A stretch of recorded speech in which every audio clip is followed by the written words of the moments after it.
Hi everyone, welcome to another episode of Centrick Talks Property. Today I'm joined by Stuart McDiarmid, Big Mac as we call him, who's our Associate Sales Director here in Birmingham.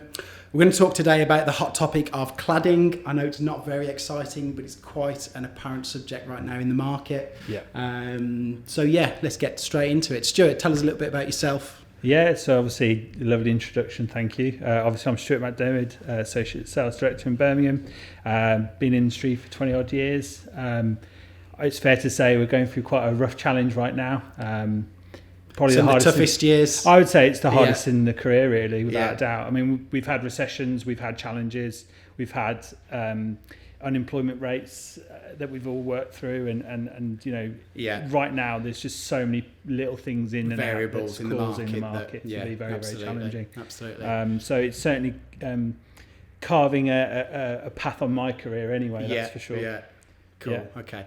So we're going to talk a little bit about cladding. Yeah. Obviously, quite a like I said, a hot topic at the moment, given many consumers or many owners of properties are facing issues around cladding, whether you're trying to buy one, a property on a building that might have cladding, or whether you're trying to sell one.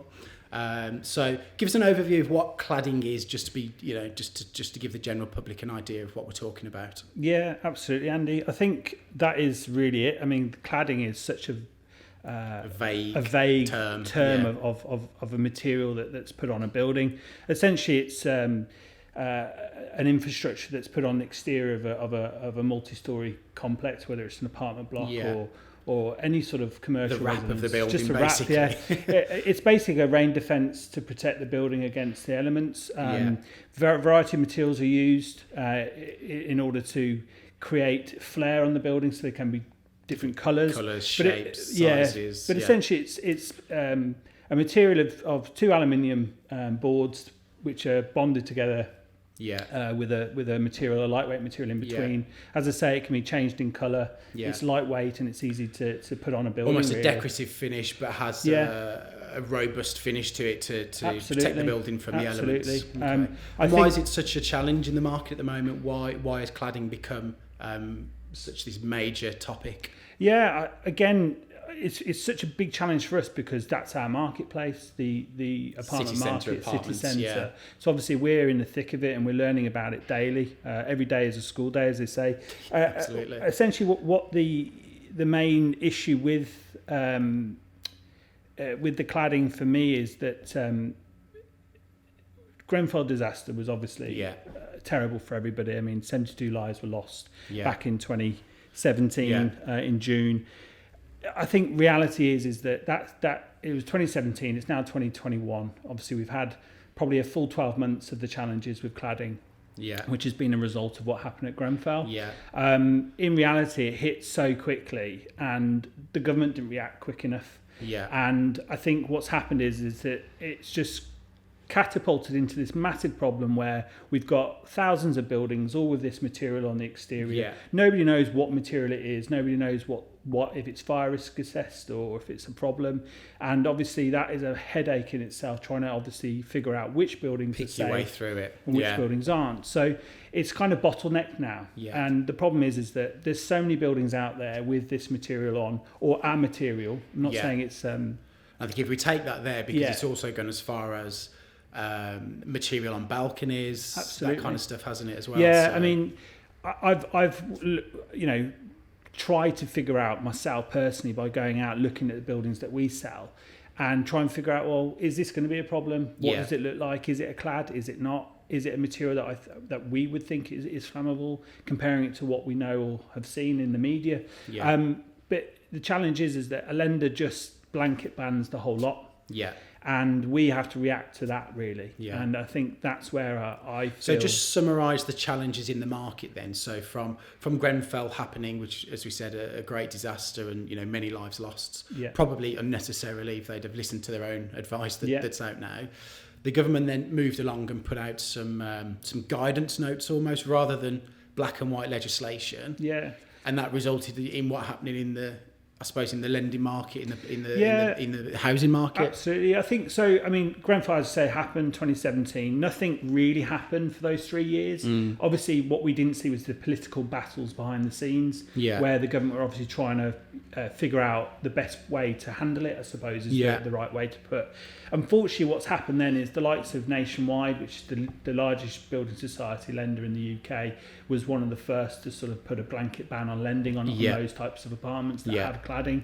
And then it's been open to interpretation, Andy. So the problem is that all the other professional bodies that are involved in a transaction have got involved, put their opinion in it, and it's unfortunately... It's a huge mixing pot. And once one follows suit, it's like a cascade effect. And I think there's been a lack of guidance, hasn't there? Because, you know, it started off saying, well, you know, it's any building above 18 metres, 18, 19 metres, which... We are making assumptions on that's 3-4 stories. Any building that's got a clad effect, you know, a cladding finish. Any buildings that have combustible material on the outside, whether that be a balcony or, like you say, the decorative finish.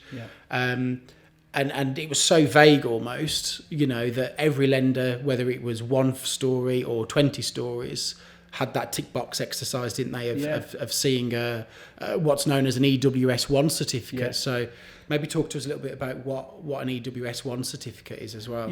Obviously the Royal Institute of Chartered Surveyors got involved to try and obviously make it as simple as possible for the lenders to make a decision on that particular building. So they tried to obviously put in place a form, which is essentially what it is, and it's an external wall system form, which categorises the building into certain categories that would deem, I suppose, via a flowchart where the lender would lend on that particular building. There are 4 or 5 categories involved, typically A1, A2, B1 and B2. If you're in a B2 rating, for example, that's a building that has material that could be combustible. And there are remedial work set in place or in motion for that to be improved or amended. That in itself is a red flag for a lender, and they will typically want to AC further investigation on that works and what materials there. But I would probably say if you have got a B2 rating, you know, your managing agents are working extremely hard to try and obviously rectify that. You will probably know about it anyway through communications there. Or should do, hopefully. Yeah, absolutely. Obviously the A1 ratings are the ones where there's no obvious elements of combustible cladding and would in effect be deemed safe for lending. The government met actually with a couple of the bodies, obviously Royal Institute of Surveyors and the UK Finance as well, in November of last year, 2020, to basically try and stop this kind of situation where you've got too many cooks. Apply some control. Almost. They're trying to apply some control and say, well, look, you know, do we need a form on every single apartment block? Because that's where the problem lies, is you go for a mortgage appointment. What are you buying, or what are you trying to remortgage? I've got an apartment. Immediately, it's a red flag. The lender instantly wants to know, is it safe? Can we lend on it? What's the problem?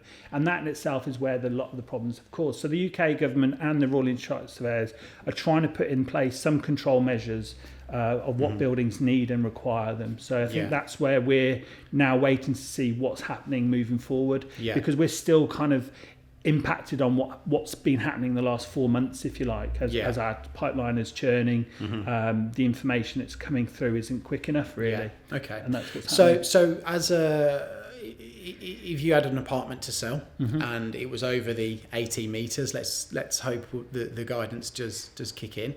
It was over 18 metres. What kind of things would you be recommending that vendor or leaseholder does to get themselves into a position to put it on the market and hopefully be successful at sale? Like what things do you need ticked before really you should be taking that property to the market? Absolutely, really good question. I think first and foremost is not panic, really.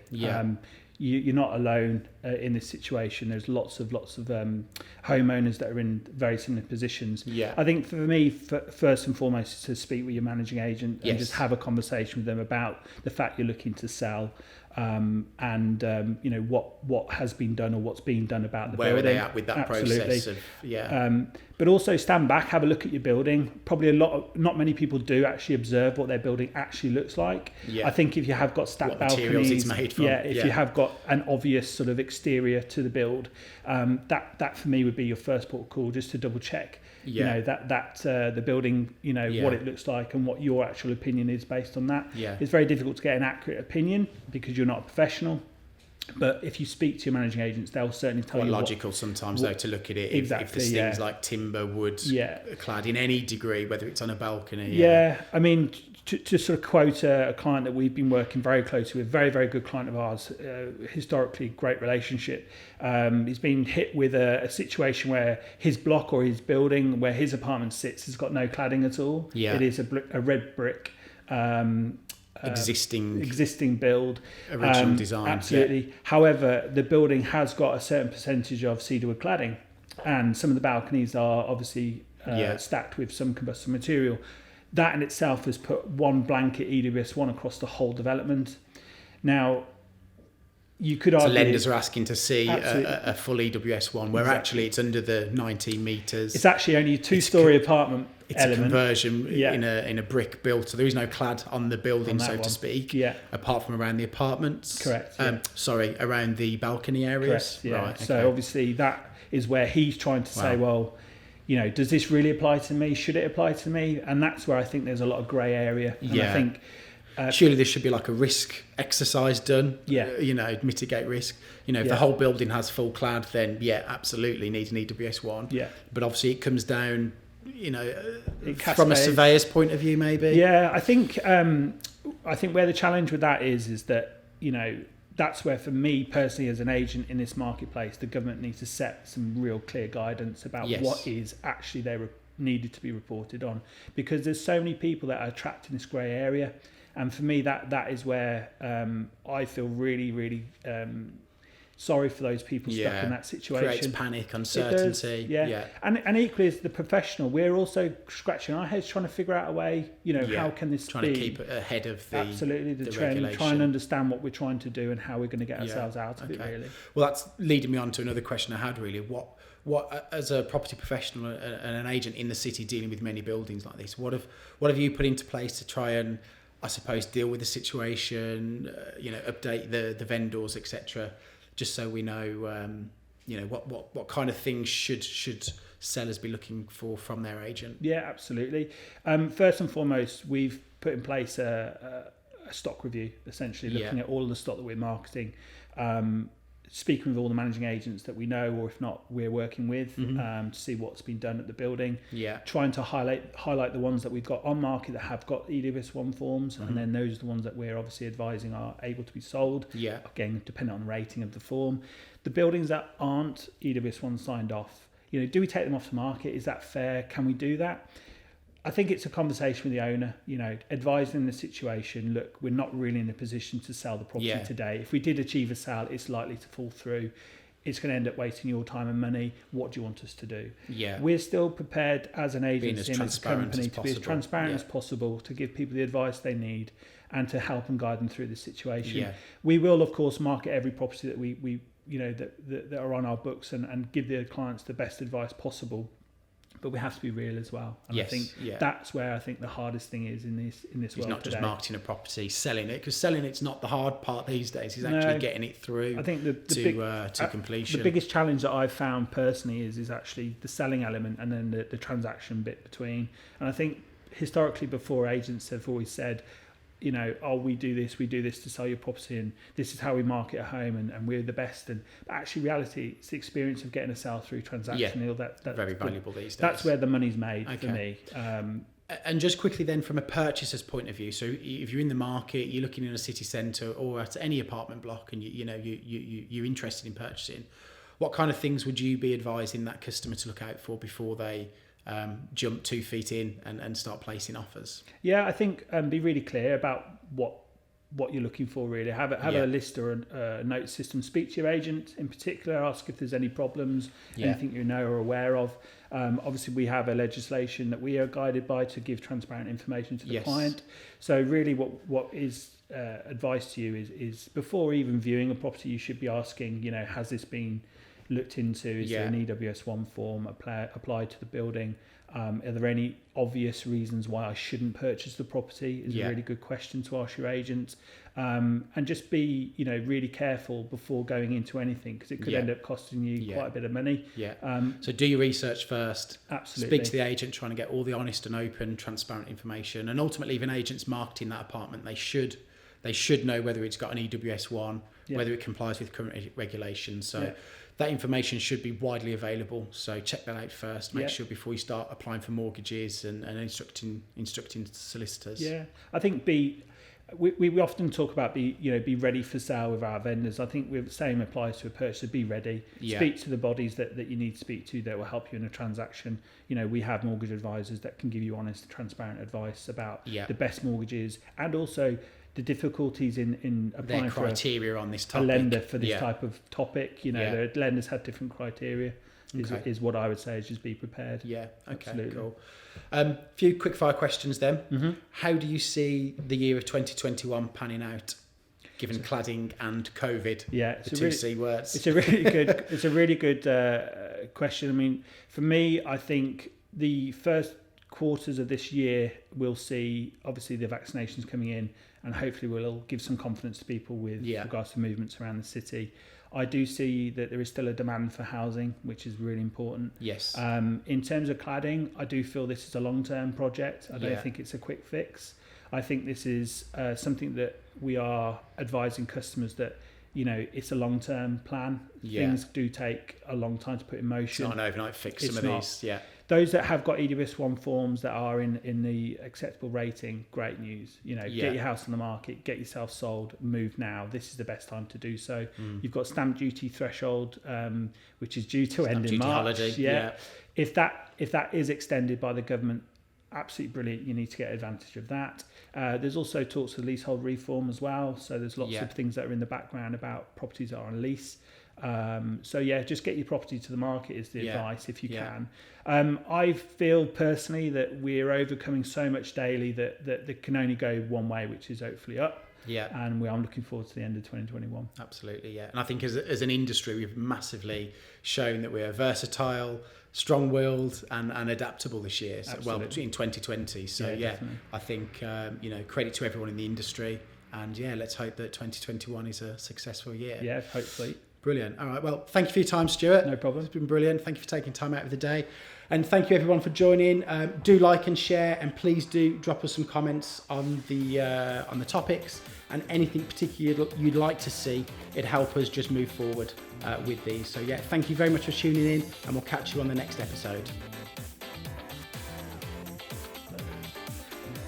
You didn't do 5? You didn't do 5 minutes? No. When he put his hand up, I was like, that's not 5 minutes, surely.